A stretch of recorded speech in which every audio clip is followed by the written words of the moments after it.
नमस्कार, स्वागत है आपका अम्बाला दस्तक में। खबर ही नहीं विचार भी। केंद्रीय सामाजिक न्याय, अधिकारिता एवं जल शक्ति राज्य मंत्री रतनलाल कटारिया ने कहा कि भारतीय जनता पार्टी किसानों के साथ थी, है और हमेशा रहेगी। किसानों की फसल का एक एक दाना खरीदा जाएगा। एमएसपी था, है और रहेगा। हर साल एमएसपी को बढ़ाया भी जाएगा। किसानों की जमीन के साथ 1 इंच भी धोखा नहीं किया जाएगा। कटारिया सोमवार लोक निर्माण विश्राम गृह अम्बाला शहर में प्रेस वार्ता को संबोधित कर रहे थे। इस मौके पर उनके साथ विधायक असीम गोयल नन्यौला, जिला अध्यक्ष राजेश बतौरा, पूर्व विधायक राजवीर सिंह, प्रदेश प्रवक्ता डा. संजय शर्मा, पूर्व प्रधान जगमोहन लाल कुमार मौजूद रहे।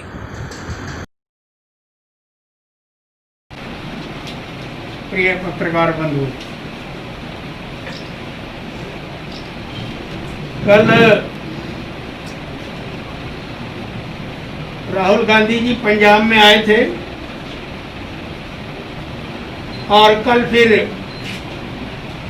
सुना है कि कुरुक्षेत्र में आ रहे हैं।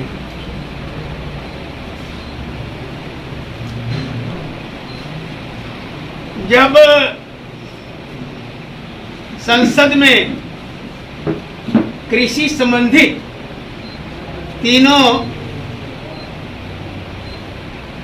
अध्यादेशों के ऊपर चर्चा हुई और उनको कानूनी रूप दिया गया, उस दिन तो राहुल गांधी जी भी और उनकी माता श्रीमती सोनिया गांधी जी देश छोड़कर अमेरिका चले गए।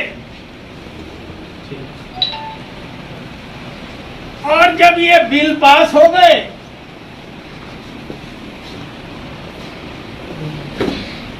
तो अगले दिन ही आ टपके।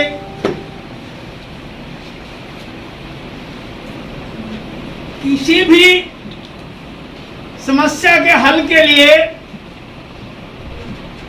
पार्लियामेंट सबसे बड़ा प्लेटफॉर्म है। वहां पर तो चर्चा के लिए आते नहीं। सभा में मेरी उस दिन ड्यूटी थी, रोस्टर ड्यूटी लगती है। जब वहां पर ये बिल चर्चा के लिए आए तो मैंने देखा कि कांग्रेस के महामंत्री अहमद पटेल वो लास्ट वक्ता थे कांग्रेस की ओर से इन बिलों पर। और जैसे उन्होंने बोलना बंद किया वैसे ही कांग्रेसियों ने और टीएमसी वालों ने हल्ला बोलना शुरू कर दिया।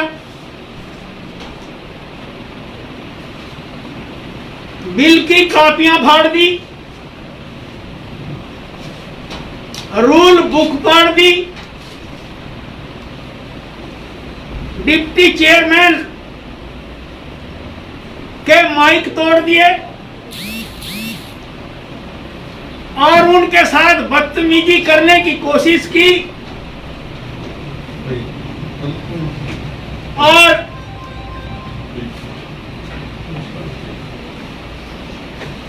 भारतीय संसदीय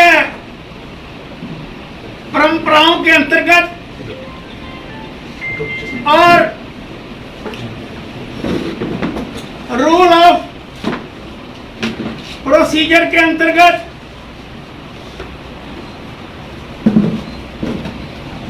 हाउस चलाने के लिए हाउस का ऑर्डर में होना बहुत जरूरी है। जब हाउस ऑर्डर में नहीं था तो कैसे डिवीजन हो जाता, कैसे वोटिंग हो जाती। सच्चाई तो यह थी कि हमारे पास बहुमत था, उनके पास बहुमत नहीं था। और राज्यसभा में भी बिल पास हो गया और अब सड़कों पर कांग्रेस पार्टी इस बिल का विरोध कर रही है। कांग्रेस के शासनकाल में ही इन बिलों को लेकर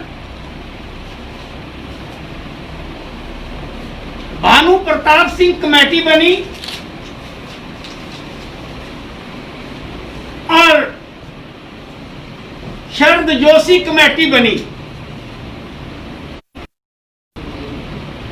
इन दोनों कमेटियों ने इन बिलों को हरी झंडी दी।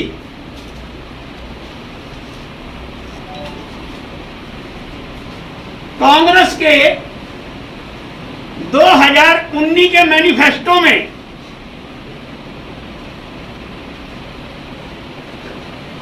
प्रधानमंत्री उस समय के मनमोहन सिंह के नेतृत्व में और श्रीमती सोनिया गांधी, राहुल गांधी की अगुवाई वाली कांग्रेस ने अपने मैनिफेस्टो में इन बिलों को रखा कि कांग्रेस पार्टी अगर सत्ता में आती है तो किसान बिचौलियों की मार से बचाने के लिए ये कानून लाएगी।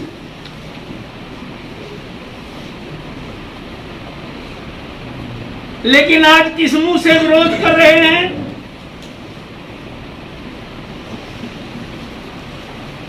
राहुल जी कल कह रहे थे कि कांग्रेस के सत्ता में आते ही हम इनको डस्टबिन में डाल देंगे। वैसे तो देश में प्रजातंत्र है, जनता मालिक है, हर 5 साल के बाद चुनाव आते हैं, जनता सुप्रीम होती है, उसका फैसला हम शुरू से ही स्वीकार करते आए हैं। लेकिन वर्तमान की जो स्थिति है उसमें अभी 4 साल तक पड़े हैं। केंद्र में भी हमारी सरकार है और राज्य में भी हमारी सरकार है। फिलहाल तो कांग्रेस डस्टबिन में है।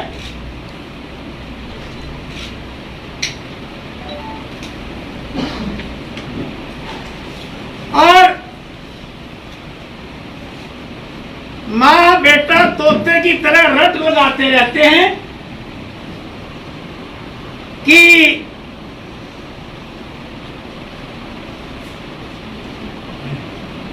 अंबानी और अडानी की कठपुतली हैं मोदी जी।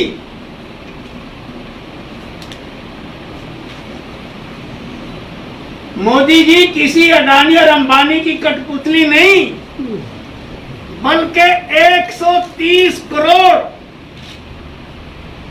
जनता के दिलों की धड़कन है और हिंदुस्तान का प्रथम सेवक है। श्रीमती सोनिया गांधी और उनके खानदान ने पिछले 20 सालों में इतना जहर मोदी जी के खिलाफ उगला है कि जितना जहर समुद्र मंथन से भी नहीं निकला था, ये जितना जहर उगलते हैं मोदी जी उतना ही कुंदन बनकर निकलते हैं। इन तीनों बिलों में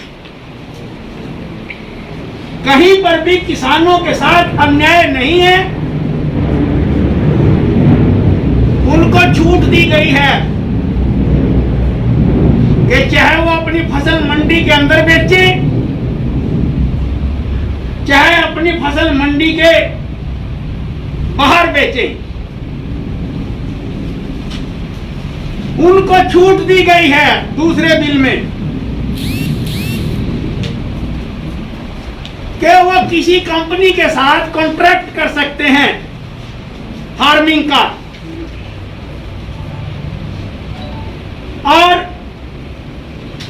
किसी कंपनी के साथ कॉन्ट्रैक्ट करके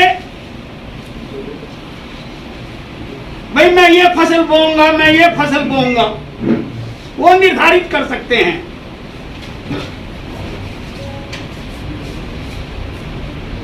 और अगर बाद में मूल्य को लेकर डिस्प्यूट हो जाता है तो मामला एसडीएम की कोर्ट में जाएगा और एसडीएम दो आदमी किसान के लेगा और 2 आदमी व्यापारी के लेगा। और अगर एसडीएम भी असफल रहता है पैचअप कराने में तो पलड़ा किसान के हक में रहेगा।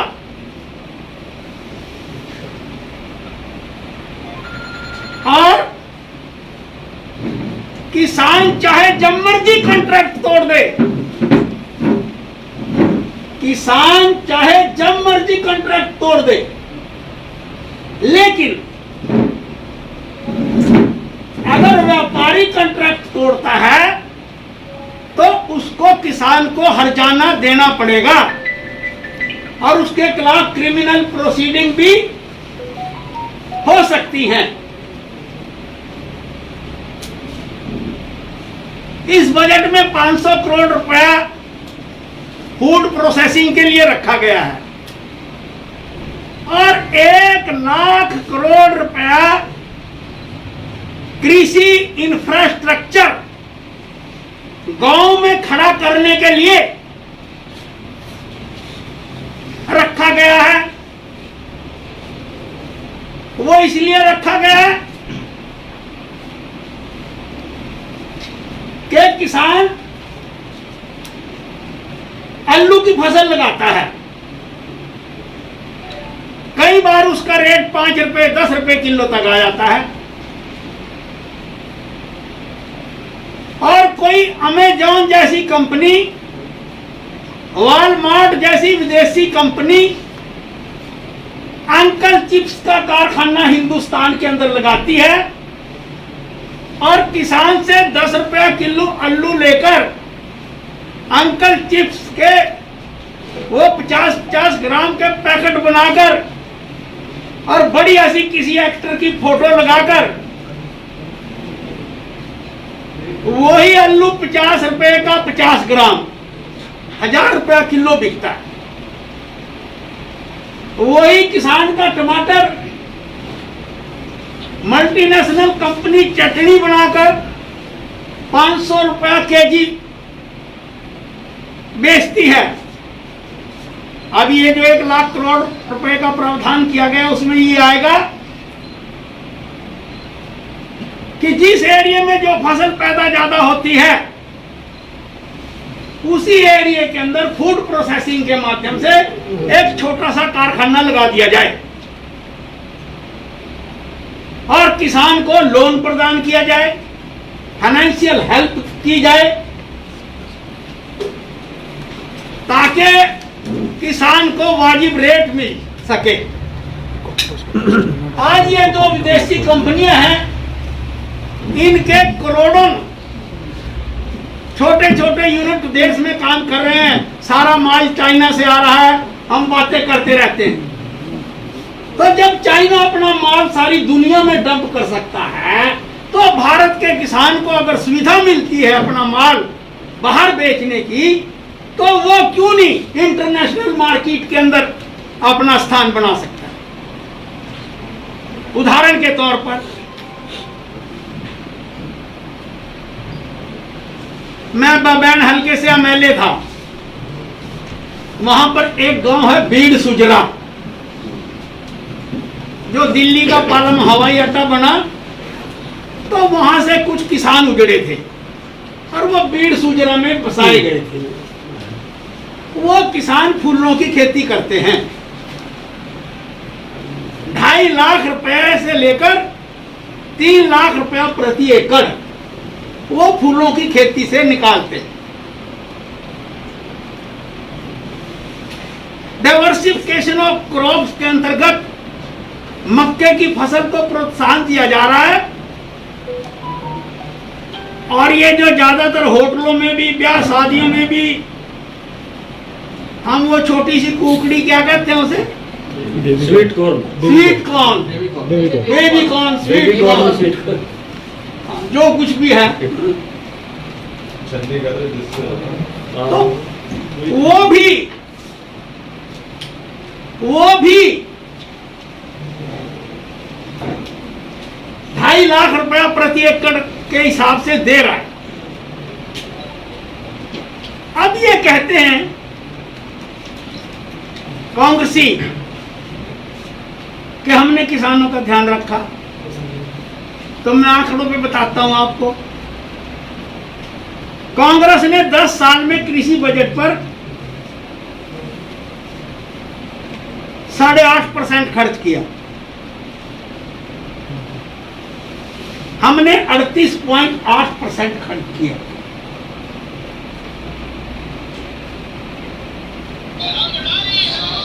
हम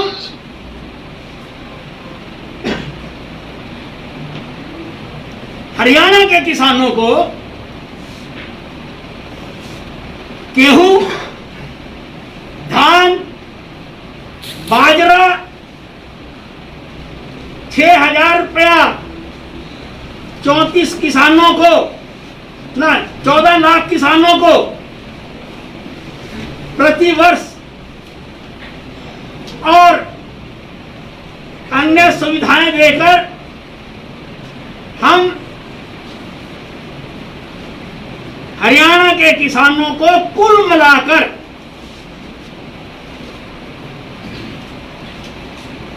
81,000 करोड़ रुपया दे रहे हैं प्रति वर्ष। जैसे कि पंजाब में धान की फसल पर 32,058 करोड़ रुपए की सब्सिडी केंद्र सरकार देती है। हरियाणा में 12,510 करोड़ रुपया देती है। पंजाब में गेहूं पर 26,006 करोड़ रुपया भारत सरकार देती है। हरियाणा में एमएसपी पर 14,642 करोड़ रुपया देती है। ये कुल मिलाकर 81,000 करोड़ रुपया हरियाणा प्रदेश के किसानों के घर में केंद्र और राज्य सरकार की ओर से प्रतिवर्ष आ रहा है। मैं आपके चरणों में एक और निवेदन करना चाहता हूं। सारे देश के रोजगार पर फर्क पड़ा है, आर्थिक गतिविधियों पर फर्क पड़ा है।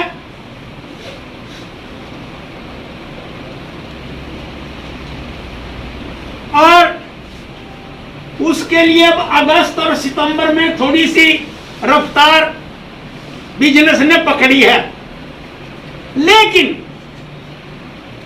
अगर हिंदुस्तान को कोरोना में अगर किसी ने बचाया है तो वो हिंदुस्तान के किसानों ने बचाया।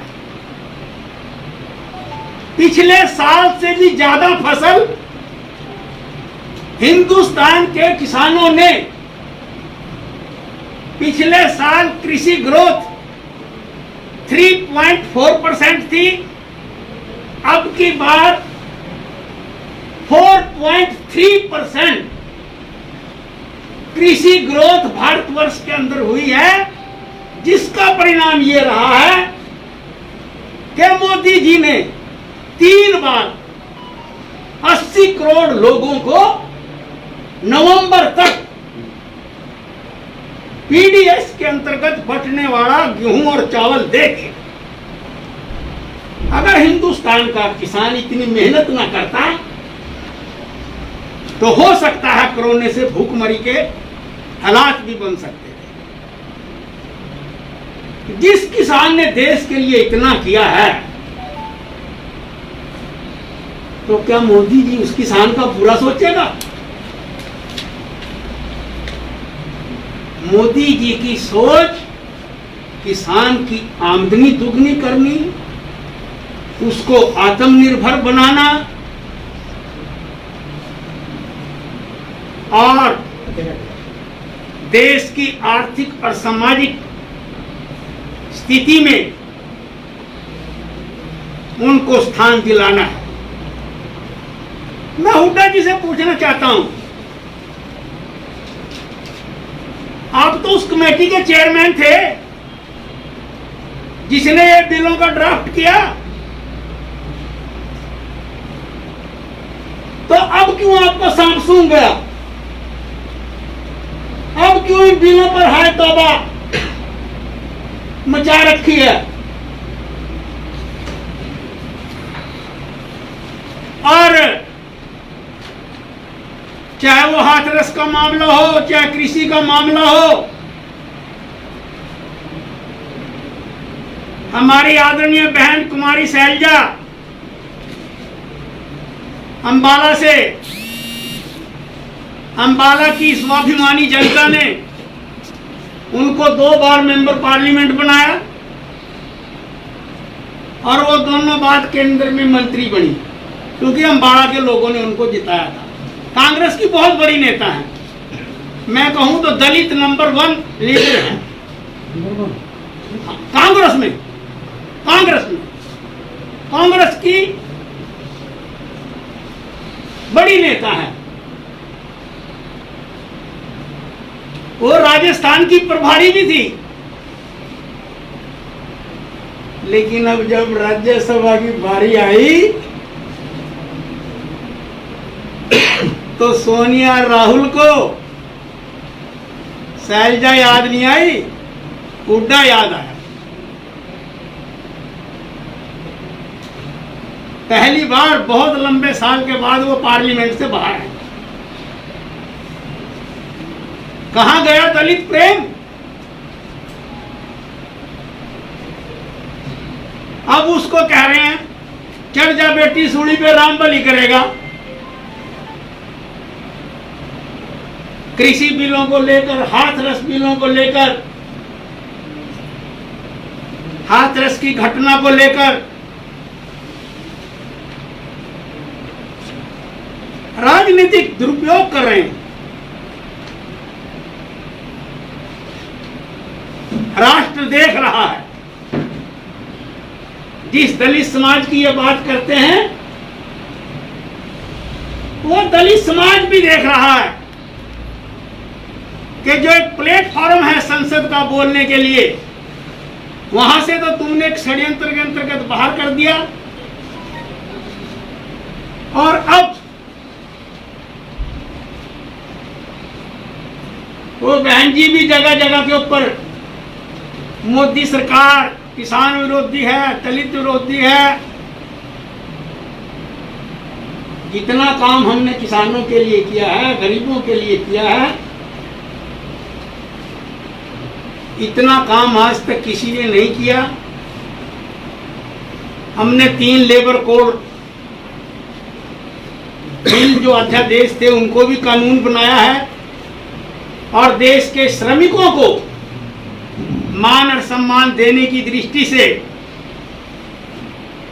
कच्चे और पक्के कर्मचारी में कोई फर्क नहीं रखा है। उनको भी ग्रेच्युइटी मिलेगी, उनको भी प्रोविडेंट के फंड के लाभ मिलेंगे, उनको भी आने जाने में साल में जो सरकारी कर्मचारियों को छुट्टी मिलती है वो कच्चे और पक्के दोनों श्रमिकों को मिलेगी।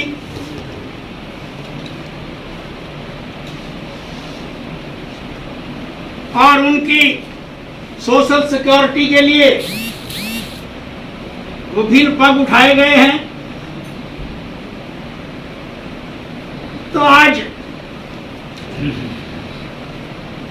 मैं आपसे यही प्रार्थना करना चाहता हूं कि भारतीय जनता पार्टी ने कांग्रेस पार्टी के और उसके अंतरंग मित्र दलों के जो ये राजनीतिक मुखौटा ओढ़ रखा किसानों की आड़ में, उसको एक्सपोज करने का बीड़ा उठाया है।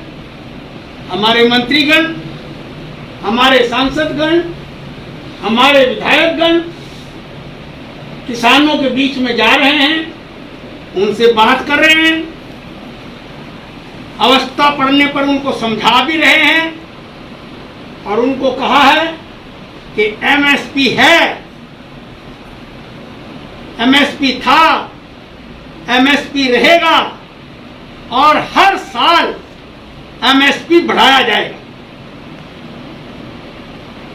हर साल फसलों का एमएसपी बढ़ाया जाएगा, एक एक दाना खरीदा जाएगा। हम किसानों के साथ थे, हैं, रहेंगे, लेकिन किसानों का रूप धारण करके ये जो बिचौलियों के दलाल कांग्रेस के रूम में सामने खड़े हो गए हैं, इनको हम बेनकाब करेंगे।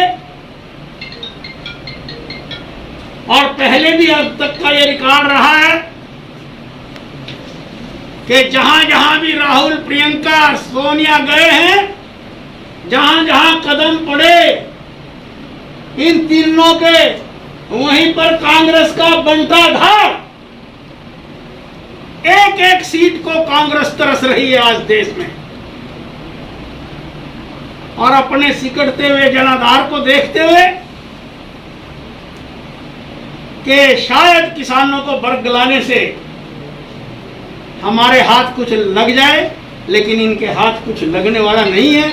हम सारे देश के अंदर जाकर इनको एक्सपोज करेंगे, इतना ही मैं कहना चाहता हूँ। सर, अपना जो हाथरस की घटना है, उसके बाद जो हो रहा है अभी तक लोग वगैरह, बस ये एक पार्ट तो नहीं है, जैसे दिल्ली में हो रहा है विरोध, उसका पार्ट तो नहीं है। क्योंकि आपकी एक एजेंसी ने वेबसाइट पकड़ी है जिसको देश की पूरी तरह फंडिंग हो रही है। देखिए, ऐसा है,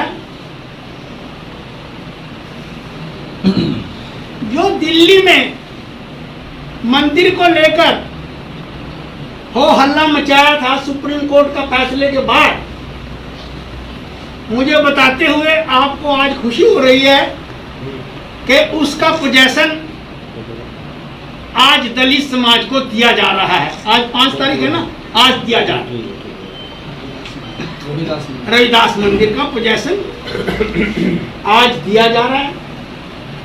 हाथरस के अंदर भी ये सीएए को लेके कह रहे हैं, जो आंदोलन दिल्ली में हुआ था, जिस तरीके की आगजनी हुई थी, आपको ऐसा तो नहीं लगता कि जो हाथरस है उस वहाँ पर भी कोई ऐसी साजिश रची जा रही है? देखिए, मैं जहाँ तक एक राजनीतिक कार्यकर्ता होने के नाते महसूस करता हूँ, और आप लोगों के साथ अनुभव के आधार पर पिछले 40 साल से मैं भी देख रहा हूँ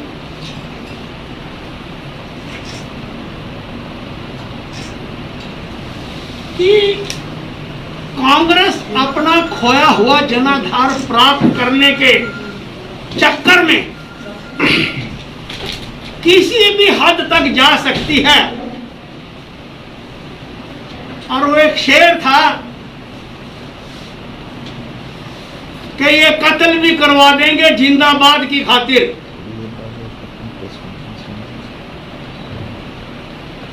ये अपने जनाधार बचाने के चक्कर में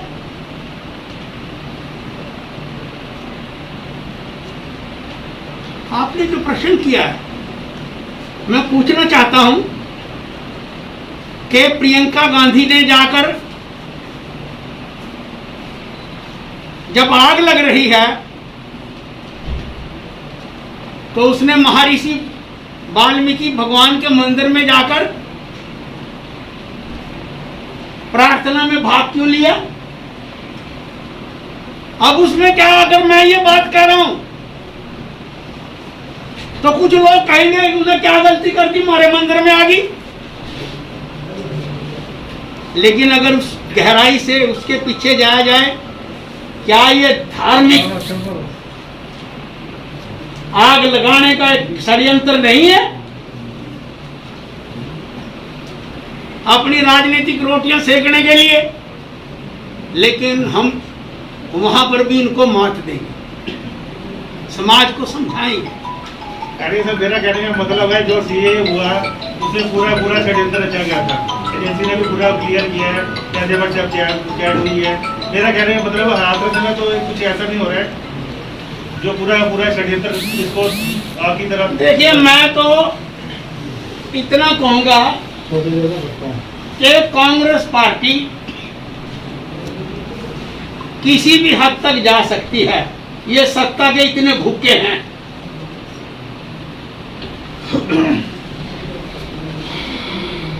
बाकी तो मैं भी अध्ययन करता रहता हूँ, कोई सारा तो एकदम। कटारिया जी, पंजाब के अंदर किसानों ने रोड जाम किए हुए हैं, वहां पर खालिस्तान जिंदाबाद के नारे लगते हैं, आज़ादी की मांग उठती है, इसको आप किस तरह देखते हैं? देखिए, ऐसा है, मेरे को आप ट्रैक से बाहर ही ले जाते हैं और मेरी मजबूरी है, मेरे पे रहा नहीं जाता। SYL पे मीटिंग बुलाई थी हमारे दफ्तर में, जल शक्ति मंत्रालय में। तो मैं और मेरा बड़ा मंत्री गजेंद्र सिंह शेखावत थे और आदरणीय मनोहर लाल जी हमारे मुख्यमंत्री थे और अमरिंदर सिंह जी वीडियो कॉन्फ्रेंसिंग के माध्यम से जुड़े थे। सुप्रीम कोर्ट के आदेश पे मीटिंग बुलाई गई थी कि SYL पे कोई प्रगति करो भाई, थोड़ी बहुत ही। तो हमने बातचीत करी, काफी 1-1.5 घंटा मीटिंग चली। तो अमरिंदर सिंह से पूछने लगे, कहने लगे, शेखावत साहब जी, तुसी क्यों इस झंझट विच पड़दे हैगे? बड़ी मुश्किल तो पंजाब विच आतंकवाद दी अग बुझी हैगी। वो टैची सी खोली और 10 तरह की राइफलां दिखा दी मारे को। और मंत्री जी को मारे बड़े को कहने लगे कि तुसी ने पता ही हैगा वो गुरजंट सिंह कौन सीगा, वो तुहाडे राजस्थान दा सीगा। ये सारे इस फराक विच हैगे कि जेकर SYL दी गल छेड़ी तो दोबारा आतंकवाद आ जाऊगा। वो 10 राइफलां दिखा दी इस किस्म की। तो वहां पर तो ये तकिया कलाम हो रहा कि जब भी कोई जनहित की बात आए तो वो खालिस्तान वाला तोता पिंजरे से काट के दिखा दो। कल राहुल की एंट्री हरियाणा में राजनीति से प्रेरित है सारा। हाँ, कल राहुल की एंट्री हरियाणा में हो पाएगी कि नहीं हो पाएगी? जैसे अपने गृह मंत्री कर रहे हैं, अकेले आएंगे तो वेलकम है। देखिए, आदरणीय अनिल विज जी हमारे गृह मंत्री हैं। लॉ एंड ऑर्डर को कायम रखना ये उनका दायित्व है। गृह मंत्री होने के नाते जो इंफॉर्मेशन इंटरनल उनके पास रहती हैं, मेरे पास नहीं है। हरियाणा की सुख समृद्धि और शांति के लिए मुख्यमंत्री जी और अनिल विज कोई भी निर्णय लेते हैं तो रतनलाल कटारिया चट्टान की तरह विज साहब के निर्णय के साथ खड़ा है। कटारिया जी, आपने कहा सरकार ने बहुत कुछ किया किसानों के लिए, अच्छे बिल पास किए, लेकिन फिर भी किसान सड़कों पे हैं, क्या चक्कर है? उनको समझ नहीं आ रहा है या कुछ और है? देखिए, ऐसा है, हम भी समझाने में लगे हैं, मंडियों में भी जा रहे हैं, बातचीत भी कर रहे हैं, हम भी ट्रैक्टर रैलियां भी निकाल रहे हैं। मेरी लोकसभा में भी 3-4 दिन में निकलने वाली है। हम किसी भी कीमत पर अपने किसी भी किसान भाई के साथ एक सुई जितनी कन्फ्रंटेशन नहीं जाते। हम उनके हक में खड़े हैं और जो वोट बैंक की राजनीति के कारण उनको बरगला रहे हैं, हम उनको एक्सपोज करेंगे और अपने साथ जो एक दो इस प्रकार के किसान हैं वो अपने साथ लाएंगे। वैसे तो कृषि विधेयक बहुत बढ़िया चीज है। कटारिया जी, एक किसान का आरोप है कि उसके पास मैसेज 8 क्विंटल का आता है, जबकि उसके पास 25 एकड़ जमीन है। तो कैसे किसान इस बिल को वोट करेंगे? देखिए, ऐसा है, जो मेरे पास जानकारियां मैंने आपको दी है बिल के बारे में, जो पार्लियामेंट में हुआ है, पार्लियामेंट के जो बाहर हो रहा है। आदरणीय विधायक जी मेरे पास बैठे हैं, आदरणीय प्रधान जी हमारे पास बैठे हैं, हमारे संजय जी प्रवक्ता बैठे हैं, जिनका डे टू डे का काम सारा रहता है। और मैं भी थोड़ा पहले इनसे फीडबैक लेता हूँ सारी बातचीत का, क्या बातचीत है, फिर आगे जाते हैं और करेंगे उसमें। मेरा काम है इनसे फीडबैक लेकर उसको हाई कमांड तक पहुंचाना। ये पत्रकार वार्ताएं होती है ना, इनमें से भी बहुत कुछ सीखने को मिलता है। और जैसा कि इस पीसी के बाद केंद्रीय कृषि मंत्री जी मेरे से पूछ सकते हैं, पीयूष गोयल जी पूछ सकते हैं, अंबाला जाना हो गया, पीसी हो गई, बातचीत हो गई, किस प्रकार के क्वेश्चन आए। आफ्टर ऑल राजनीतिक कार्यकर्ता किसे कहते हैं? Who know the nerves of the people, कि क्या चल रहा है। अपने 50 साल के अनुभव के आधार पर मैं ये कह सकता हूं कि सारी चीजें काबू में हैं और जो थोड़ा बहुत किसान को बरगलाया गया है एक छोटे से किसी एरिया में, वो ठीक हो जाएगा। और ये कांग्रेस पार्टी पहले भी झाग की तरह बैठती रही है, अब फिर झाग की तरह बैठेगी। कटारिया, लेकिन आपके जो सहयोगी दल हैं पर अकाली दल जो है वो आपको छोड़ के गया है, उनको किस तरह समझाएंगे? ऐसा है, आज भी मैं बयान पढ़ रहा था, एक पॉलिटिकल एनालिस्ट भी है, वो उन्हें पार्टी से भी खड़ी करी थी, योगेंद्र यादव। वो कहा था कि दुष्यंत चौटाला से 10 सवाल पूछे, तो मैंने पढ़ा, मगर 10 गिनूं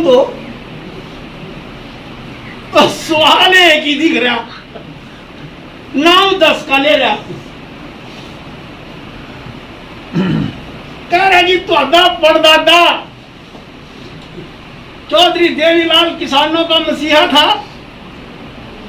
तुम ये भाजपा सरकार में क्यों डिप्टी सीएम के लालच में चिपके हुए हो?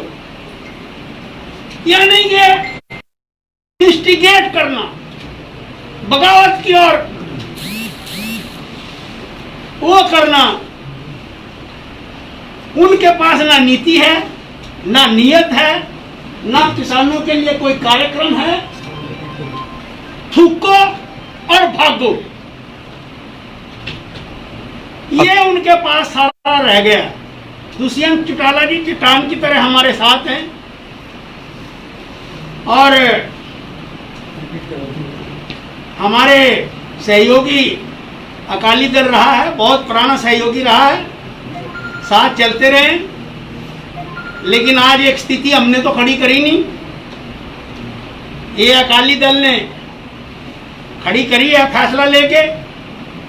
हम भी जनता के बीच में जाएंगे, क्या पता हरियाणा की तरह पंजाब में भी हमारी पार्टी खड़ी हो जाए इस बार में, नहीं तो मन्ना तो भी लौट खाए। ये बहुत लंबी हो गई होगा। ये बताइए, आज शैलजा के प्रति इतना प्रेम कैसे आ गया आपके मन में? हमारी शैलजा के प्रति आज बड़ा आप भावुक हो गए थे, हाँ। उसकी बड़ी चिंताधारी हो रही है, ऐसा क्या प्यार जागता है? ऐसा है, राजनीति में कुछ बदलता रहता है थोड़ा बहुत। अरे अकाली दल को मनाने की कोशिश की जाएगी, अकाली दल को मनाने की कोशिश की जाएगी। पंजाब में चुनाव है अगले साल, क्या अकाली दल को दोबारा मनाने की कोशिश की जाएगी?